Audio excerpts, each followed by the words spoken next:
Hi, my name is Yeli. I am an interior designer among many other things. Um, a designer is what I've settled on, a maker, a DIY lover, a textile enthusiast, a sustainable activist, I suppose, and a plant lover. Did I say that? Anyways, the reason I wish to share this is that I always struggled with trying to figure out what I was meant to become, meant to do, what job I should be applying for, what box I fit in.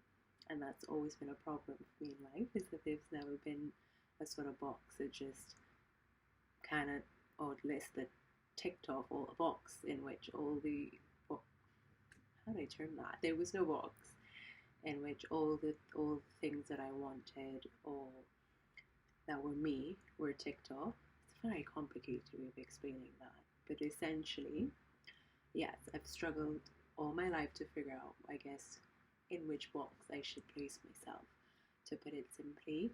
And, excuse me, even graduating um, and earning the title as interior designer, I struggled even to just call myself that one name in a sense, because I understand as an interior designer, well, that the term interior designer creates a very wrong perception of what we really do, or at least what I was trained to do in my university in Kingston, in London, where we were trained to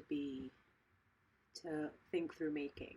So, where we learn skills in technical drawings, surveying, um, graphics, because we had to do everything on computer. So in graphic design, interior and architecture, um, amongst many other things, as product and furniture designers and makers, making samples in our 3D workshop.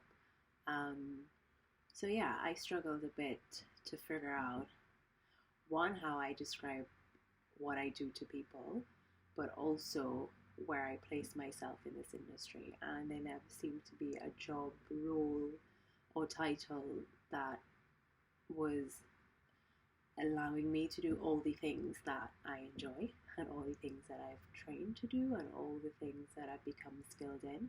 So, mid lockdown, full on mental breakdown, I reminded myself of just a plan and an idea and a dream that I had one all the time growing up, that I wanted to have my own practice. But for some reason, growing into my adult self, excuse me, started to feel was unattainable.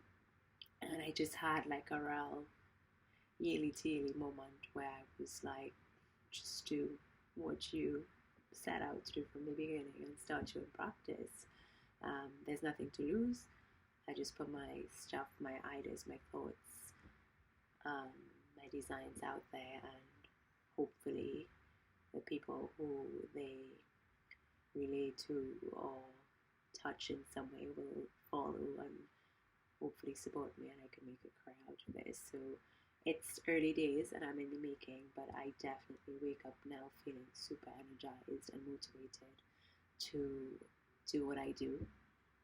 A lot of my work, I knew I always wanted to do something that was very community driven.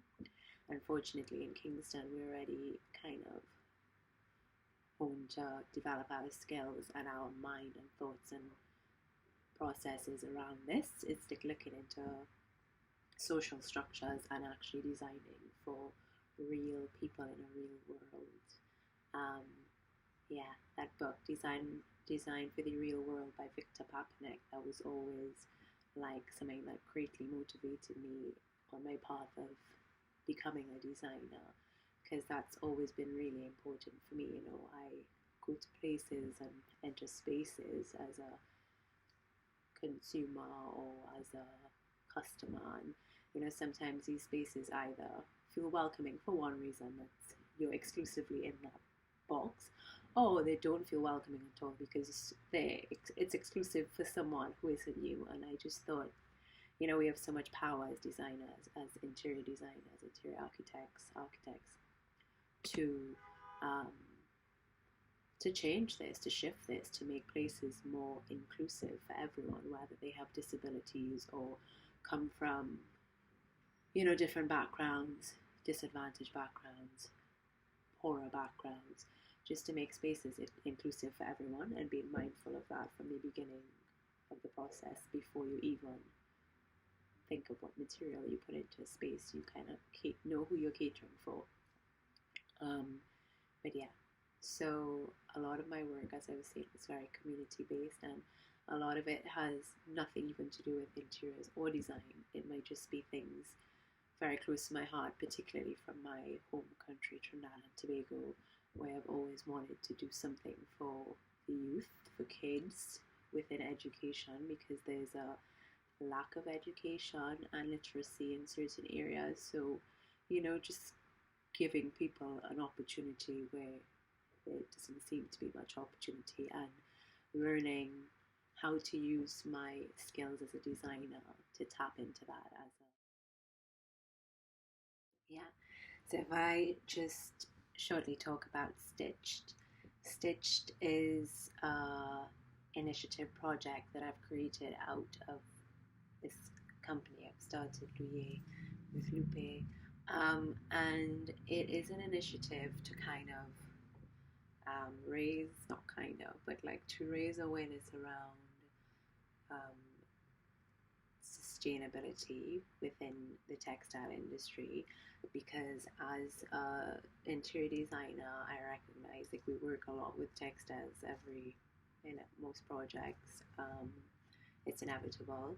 A lot of research has gone into how textiles could be made more sustainably, because I guess they got um, labeled as like like one of the biggest pollutants, one of the most polluting industries. But the truth is, anything in construction is just as similarly contributing to um, pollution and overconsumption of materials and resources. So a lot of my research, I took an Erasmus when I was studying in Kingston. I went to study in Cologne because I wanted to delve more into this in terms of design and ecology. And it was an integrated design school, so there was no one role as interiors or graphic designer or architect. Everyone collaborated and, found ways within their own disciplines and practices, whatever they would be, to do things more ecologically, economically, sustainably. You chose your path. I chose a very ecological path. So, Stitched. Oh, and because my interest kind of led me down the lane of textiles, I I guess I started to work more with materials in terms of textiles and fabrics, and learning about new processes and old, actually traditional processes of printing and looming and making fabrics, and that kind of reduce energy and don't put toxic chemicals into the environment, and ways of, you know, amplifying traditional sensible ways of doing things, and amplifying treating workers really well, and fair trade, um, promoting fair trade. Um, so Stitch does reflect a lot of this within the textile industry. It also has a sort of metaphoric meaning, which is about stitching communities together. So it's about creating job opportunities and collaborations between people that may not usually, because their worlds would never collide, or because right now the industry isn't as integrated as it perhaps should be, it could be.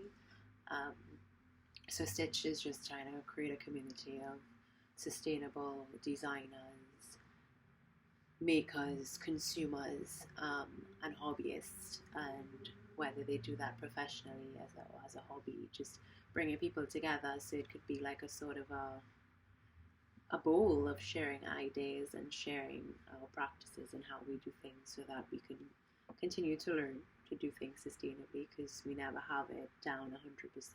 As things evolve, as times change, the climate changes, it's all about, you have to kind of adjust your practices because it's never going to be 100% great. There's no one and I always struggle with how to say this phrase as well, but there's no one solution, one hat fits it all. I made a post about that recently. It's about trying to address the greenwashing, and I made a metaphor saying, if you have a tub of ice cream and you put a salad leaf on top, doesn't make that meal healthy. It just means you put a salad leaf on top. So I'm hoping to do the same within design, in interiors, in design all around, in textiles. Is that we always share and not hold things too close to our chest. Then we actually could create a wave of consciousness on how to do things in better ways. So that's what Stitched is, like an open source sort of community where we're sharing and opening up opportunities to collaborate and work on things, come up with new ideas and ways of doing things, consuming things, selling things, lending things. But yeah, so that's just Stitched, and if you want to kind of know more about what we're doing, you can check out our Facebook and Instagram page or join us and share, because I'm so down for working with new people and learning new things. I have a new obsession with textiles, so if it isn't money motivated, but it's about education, I'm for it. If it's about creating platforms to people who won't usually have an opportunity, I'm for it. If it's me sharing my own skills or giving my time to help someone who may get value from something I'm doing, I'm for it. And just going forward with design, I want to collaborate with people who think like this as well. So yeah, be sure to check it out if this interests you, and join our Stitch community. That'd be great.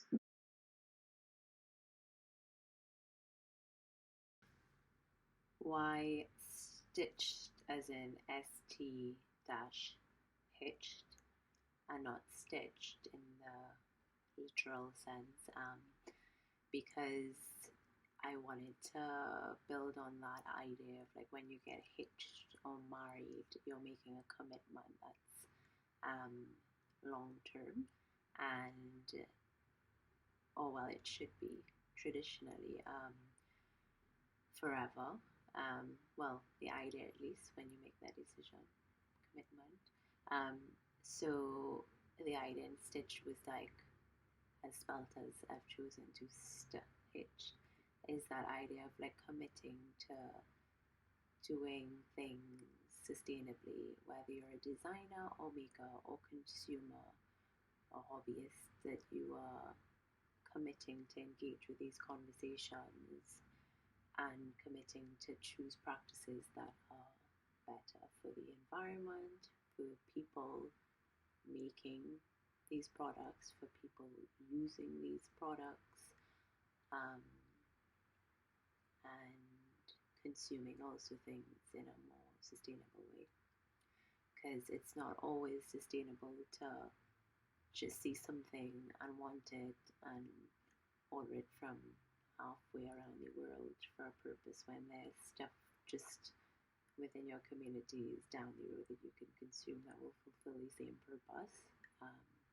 We know enough now, like it's been amplified. Everyone, if you have some sort of access to a computer, YouTube, the news, newspapers, like you're aware to some degree of all the terrible things happening to the environment and to people around the world due to consumerism. You may not know all of it, but you know that there's an issue. So it's the idea is that if you're joining the Stitch community, you're committing to engaging with that information more, and in committing to make better, sustainable decisions as all around in every part of manufacturing and consumption. So so that's why.